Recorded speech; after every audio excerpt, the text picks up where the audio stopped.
La realidad es que Vidriera Eurocaribe primero nace no como Vidriera Eurocaribe, fue una necesidad que al yo graduarme de arquitectura, soy arquitecto, en la Pucamaima, sucede que entre diseño y diseño, o construcción y construcciones, pasaba un lapso de tiempo de 6 meses, 5 meses, y simplemente el dinero que me ganaba en ese tiempo se gastaba en el proceso que duraba 6 o 5 meses esperando que llegara otro diseño, porque nunca quise emplearme.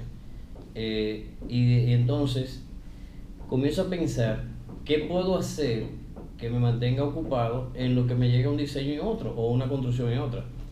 Y tan simple como eso, comienzo una galería que tenía marcados de cuadros, una pequeña galería con marcados de cuadros. Esa fue la idea inicial. Okay. Y así fue que salió, en ese momento se llamaba Galería Arte. Lo que sucede es que a través del tiempo yo he ido evolucionando y llegué a lo que es hoy la empresa Vidriera Eurocaribe. No había nada, yo comencé de cero. Claro, estudié en una buena universidad, o sea, era un hijo de un padre clase media, o sea, clase media alta, pero yo siempre quise hacer mis cosas. Entonces, desde pequeño, hasta cuando me compraron mi primer carro, yo puse la mitad del dinero y ese tipo de cosas. Y entonces lo que sucedió fue que alquilé un local y con o sea, me habían dado, compré un pequeño solar en ese momento, recuerdo, estamos hablando de más de 20 y pico de años, y compro el solar y al año lo vendo casi el doble de lo que lo compré, y ahí hice un pequeño capital que en este tiempo serían, no sé, quizás serían algunos $5,000, algo así. Sería quizás el equivalente, o sea, crear algo pequeño. 5,000, quizás $10,000, porque la devaluación, a través de los tiempos, puede ser que haya sido una cantidad así. El asunto es que pongo un negocio, pongo una galería, simplemente lo que hago es, la única conexión que había con una galería era que la arquitectura, al fin y al cabo, tiene que ver algo con arte, pero realmente fue de cero. Entonces comienzo a contactar a algunos pintores, sencillo, no era nada complicado, o sea, no eran tampoco súper pintores ni artistas. Y comienzo esa pequeña galería y comenzaba a marcar cuadros. ¿Qué sucede? Cuando estamos marcando los cuadros, en los cuadros está el vidrio. O sea, el pequeño vidrio que se le pone a las fotos y a litografías y cosas por el estilo. Entonces, ahí conozco el vidrio. Cuando conozco el vidrio, comienzo a tener contactos con importadores de vidrio. Okay. Y comienzo a ver que hay un volumen y veo que están los vidrios y va mucha gente a comprarle vidrio a ese señor, igual que yo, que era un cliente más, a un importador que era de Santo Domingo. Yo soy de Santiago, realmente ahí fue que comenzó la compañía. Y entonces en ese momento conozco el vidrio, comienzo entonces a darle un pequeño giro a la galería y comienzo a vender vidrio al detalle, porque había un margen entre el vidrio al detalle y yo comprando directamente a los importadores. Y se comienza la galería a vender, a hacer una especie de artística. Artística es más ahora casi no existen las artísticas, pero en aquel tiempo la artística era un negocio que vendían vidrio por pedazos a la gente, por medida, o iban a las casas y le medían las mesas, le medían esas. Entonces comienzo a hacer eso apenas con 3 empleados, o sea, yo, un empleado y la cajera, o sea, la muchacha que facturaba. Sí, o sea que éramos 3, incluyéndome a mí. Y en ese momento había que hacerlo todo porque no había nada. Inclusive, o sea, desde el hecho de que no había dinero siquiera para comprar el mostrador. Y lo hice a mano, con ayudante, que Playbook, que Formica, o sea, todo se comenzó así. Entonces, teniendo contacto con los ventaneros que iban a esa empresa a comprar vidrio, digo, bueno, ven acá, mi profesión está más ligada a las ventanas porque voy a tener contacto con mis compañeros arquitectos e ingenieros.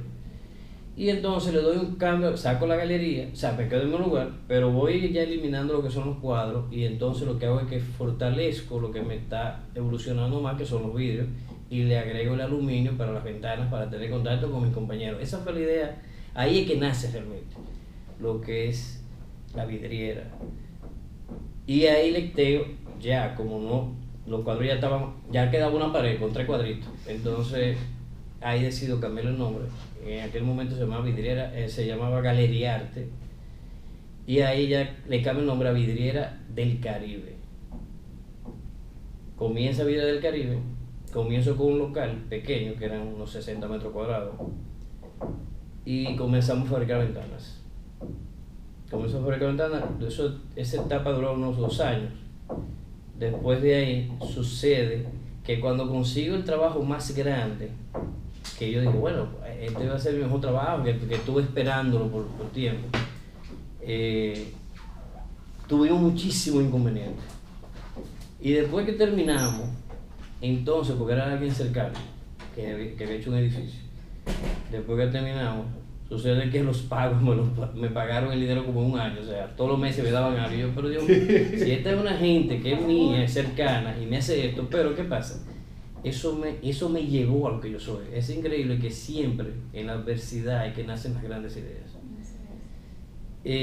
Y ahí digo yo, no, si yo estoy esperando tanto este trabajo, o sea, y voy a coger esta lucha atrás de la gente, no, yo no voy a seguir.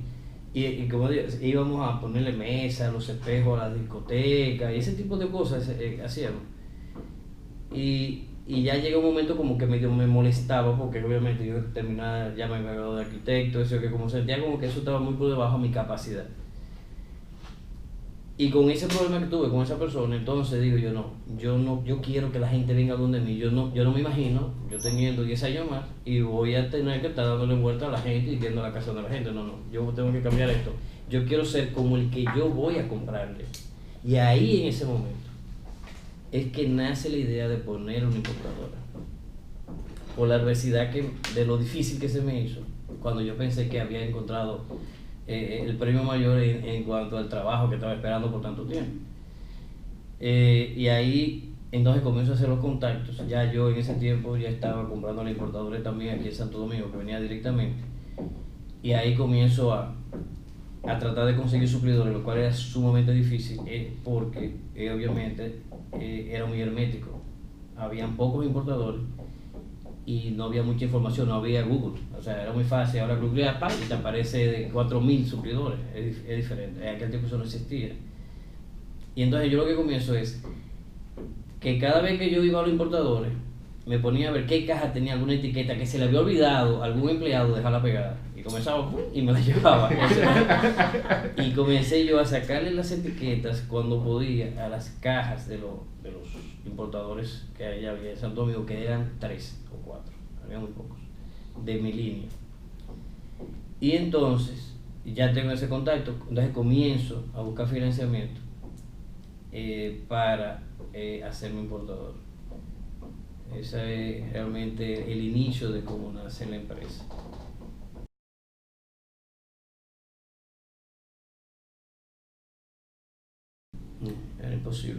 Era imposible pensar que yo podía llegar tan lejos.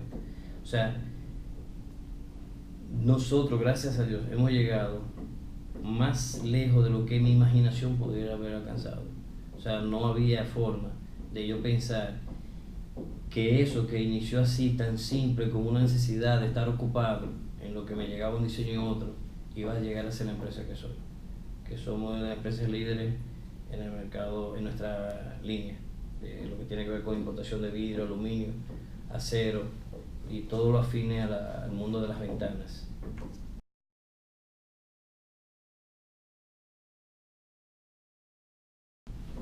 Lo más difícil está fácil relativamente, fue mis inicios. Realmente los inicios son bastante difíciles. Mantenerse es difícil, muy difícil, pero iniciar es más difícil porque no hay recursos. Cuando yo importé mi primer contenedor de aluminio, que era en aquellos tiempos, existían los monopolios. Aquí habían las 5 o 6 grandes familias que estaban inmersas en diferentes renglones económicos del país. Y obviamente una de esas industrias era la industria del aluminio. Y sucede, que sería una historia muy larga de contar, pero sintetizando, cuando importamos nuestro primer fogón de aluminio, nos estaban esperando. En aquellos tiempos era muy normal la subvaluación. O sea, los importadores subvaluaban en el sentido de que o sea, algo que costaba $10 Sí. llegaba como que fuera 5, vamos a decir. El asunto es que, y esto es medio comprometedor, pero es la realidad.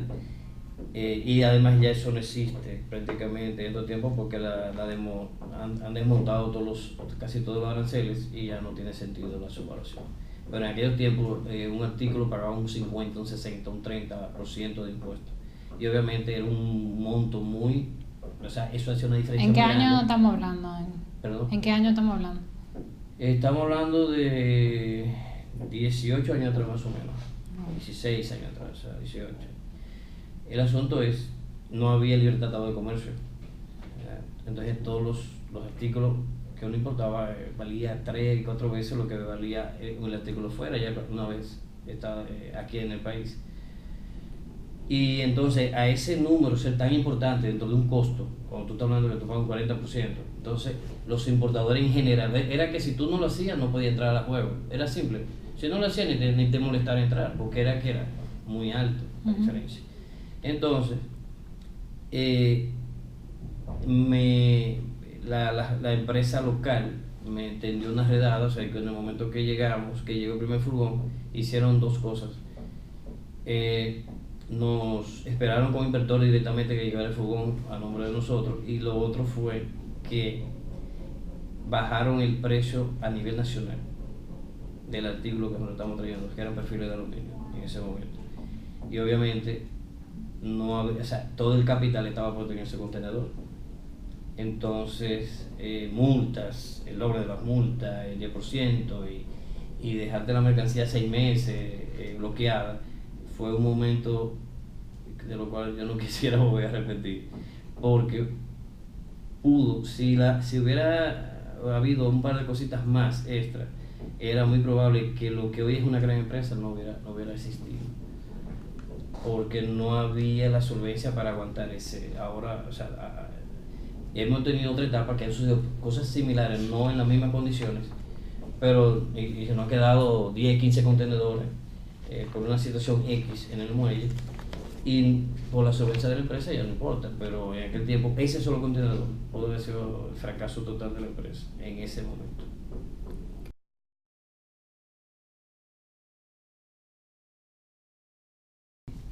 Definitivamente que la preparación académica siempre es importante, y ahí entra algo que yo casi no le dejo saber mi competencia, y ahora lo van a saber.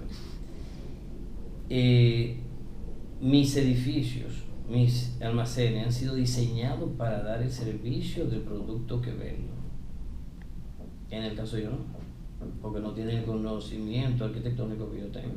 Y esa pequeña diferencia ha sido inmensa en su momento adecuado. Ya quizá no influye tanto, pero en su momento fue muy importante, porque obviamente el cliente no entiende por qué se siente más cómodo comprándome a mí o comprando a nosotros como empresa. Y obviamente es que nuestras edificaciones están diseñadas para que tengan un mejor funcionamiento, las áreas están mejor distribuidas, y es un sinnúmero de detalles que en el subconsciente van haciendo un trabajo que es, claro, eso a largo plazo, pero sí hay una diferencia.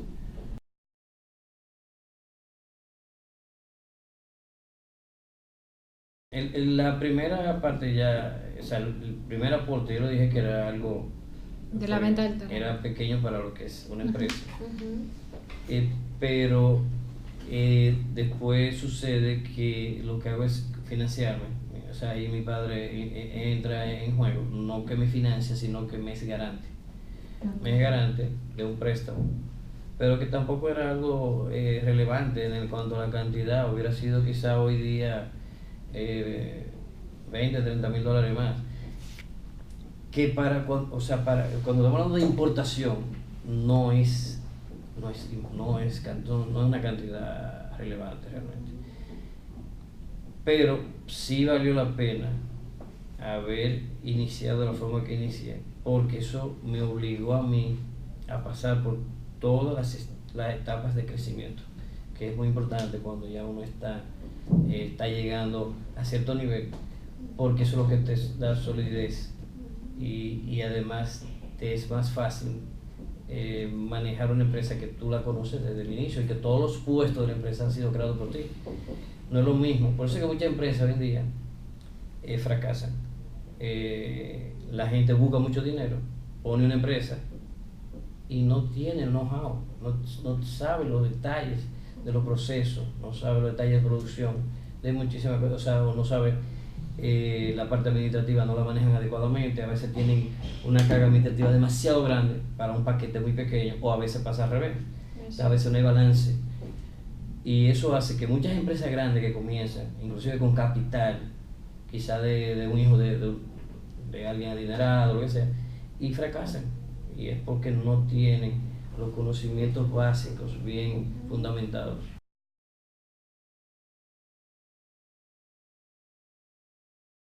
Yo comenzaba a hacer mis primeros pininos de importaciones, que comencé importando tonterías en maletas por el asunto de que, lo que dije un momento, un artículo de una vez aquí en el país era el valor 3 o 4 veces de lo que costaba afuera, entonces había un margen bastante amplio y comencé a hacer mis primeros importaciones, obviamente importaciones, pero estamos hablando de maletas, de cajas, y comencé importando algunas pequeñas cosas cuando iba de viaje de vacaciones, o sea, como que tenía esa semillita estaba ahí plantada desde antes, pero así fue que eso me ayudó bastante porque ya o sea, tenía el concepto, traer, pagar impuestos, importar, distribuir, o sea, aunque eran en escalas diferentes.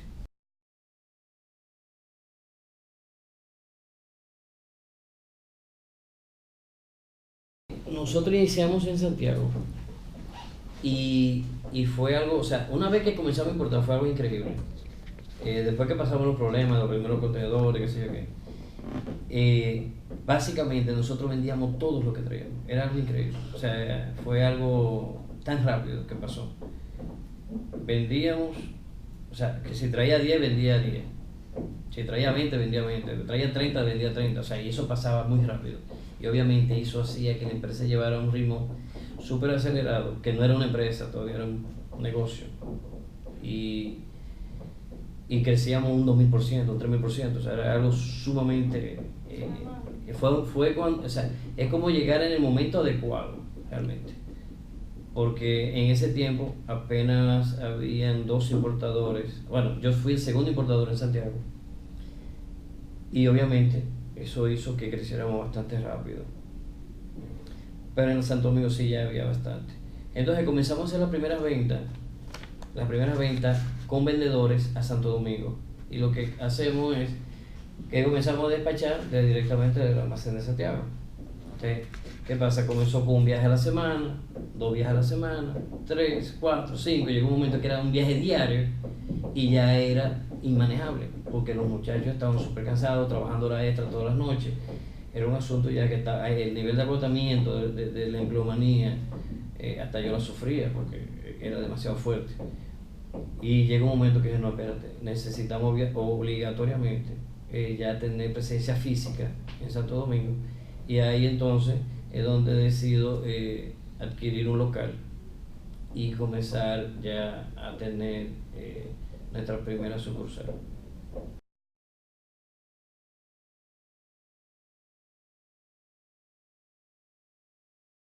La realidad es que iniciar empresas en países subdesarrollados no es tan fácil porque hay muchos gastos que entran que no están en otros países. Para decir algo, si homogéneos como yo, que quizá iniciaron al mismo tiempo como yo, en países más grandes, desarrollados, han crecido 200 veces más que yo, pero un asunto de población, facilidad. Es que aquí, cuando tú haces una inversión, tienes hasta que pensar en una planta eléctrica y tienes que pensar cómo tener luz 24 horas, claro, y muchísimas, o sea, los niveles de impuestos son muy altos porque somos un país que no tenemos tanta producción interna. entonces todo es importado y eso obliga a que nosotros como un país pequeño nuestros precios son relativamente altos en relación a un país más grande. Entonces eso es un poco en contra, pero eso no quita tampoco, creo que no se pueda hacer, y eso es una prueba viviente de que se puede llegar a donde uno quiera o más allá de lo que uno quiera, siempre y cuando tú enfoques toda tu energía hacia el proyecto. Hay algo muy importante que yo quiero señalar. Solemos, es un pecado casi de todos los, y de la juventud, de los nuevos empresarios, no tenemos paciencia. Cuando yo inicié, apenas nosotros el primer mes vendimos lo que serían unos $300 en el mes completo. Eso, un día como hoy pasa y la compañía la quitan los 30 días. Y vendí como $600 el segundo mes. O sea, te estoy hablando de precios actualizados, no los precios de antes. Pues estamos hablando que fueron $300 en el primer mes. Mi papá estaba loco, o sea, desesperado. ¿Cómo es posible? Aunque no era el dueño, porque era totalmente, pero mi papá tenía una ferretería y era supuestamente un buen comerciante y no sé qué cosa. Y él, no, ven que yo voy a meter en la canción, que déjame yo, o sea, él quiso intervenir. Y yo dije, no, si usted interviene yo me voy. Porque obviamente este es un proyecto mío. Y yo tuve la paciencia de esperar y esperar. O sea, lo que quiero decir con esto es que hasta los buenos proyectos toman tiempo. Uno no puede pretender que un buen proyecto se desarrolle ni en 3 meses, ni en 6 meses, hasta un año es poco tiempo. Pero por lo menos yo diría que es un año, lo mínimo que uno puede dar, mínimo a una compañía, para que pueda desarrollar. Porque es que hoy queremos todo muy rápido. Muchas. Que queremos, y los jóvenes empresarios quieren de una vez andar un Mercedes-Benz, de una vez andar, tienen que tener en su casa la televisión más grande. O sea, la realidad es que algo que dijo Pepín Corripio, que más seguro te lo han visto por ahí, hoy en día tenemos demasiadas cosas innecesarias que creemos que son necesarias. Sí, cierto. Desde internet, no es que no podemos tener internet, pero el internet que ahora queremos tener el más rápido, el más que se ve, la televisión más grande, la pantalla plana más grande, el celular último que apenas acaba de llegar. Entonces, nos envolvemos en un sinnúmero de cosas que lo que hacen es que nos debilitan. O un empresario comienza con 6 secretarios, o quiere o sea, y que hay demasiadas cosas que influyen, que son pequeñas, pero te van restando para la carrera a largo plazo, o el maratón, vamos a decir. Entonces ahora quieren hacer carrera, y no es carrera, es maratón. Sí. Es como quieren subir por el elevador, pero hay que coger la escalera realmente. Entonces, paso por paso. Y cuando nos queremos brincar, eso es lo que hace que queremos brincarnos 3, y cuando estamos quizás en 10, entonces tenemos que devolvernos paso 4. Muy cierto. Sí. O sea, la paciencia es vital.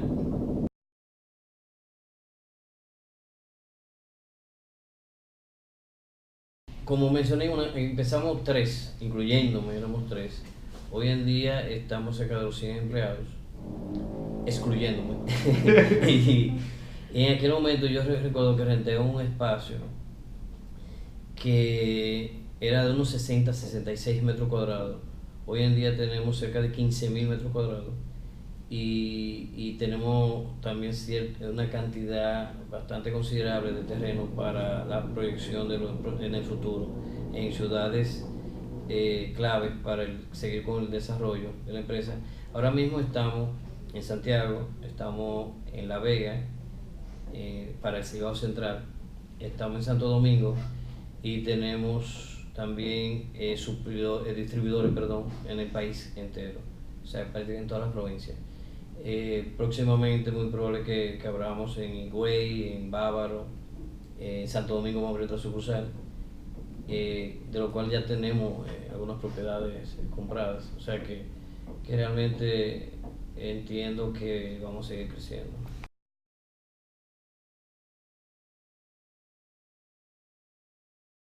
La realidad es que no. Me gustaría decir que sería un estudio de mercadeo, pero realmente no. Es puro instinto. Aunque sí estoy consciente que la construcción cada día va a ser mayor.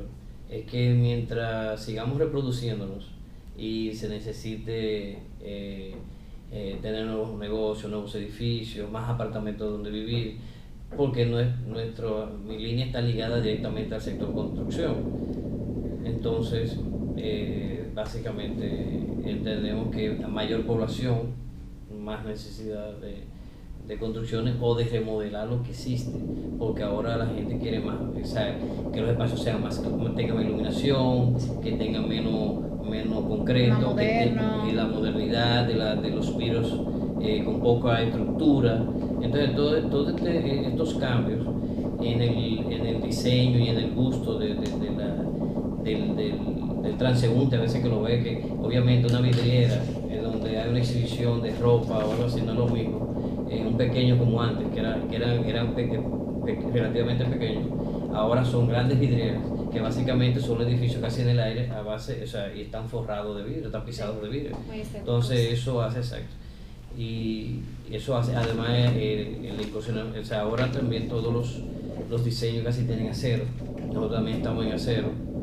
Y queremos ir evolucionando con lo que el mercado vaya necesitando o con las nuevas tendencias arquitectónicas vayan dictando.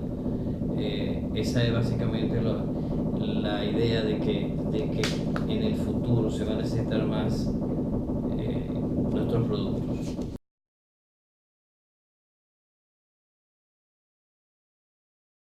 Yo diría que no es de mi empresa, es de cualquier empresa. Hay cosas comunes que tenemos que hacer, que se deberían de hacer, que es tener persistencia. La persistencia es clave, que va combinada con la paciencia, porque si te desesperas, no vas a ser persistente. Esa es una.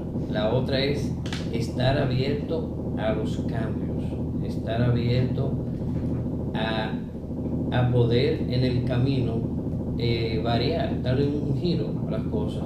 O sea, yo comencé con una galería, de galería pasé a vidriera, a una artística, perdón, de artística pasé a una fábrica de ventanas, de fábrica de ventanas pasé a una vidriera, y así sucesivamente. O sea, no se puede tener miedo a cambiar, a improvisar.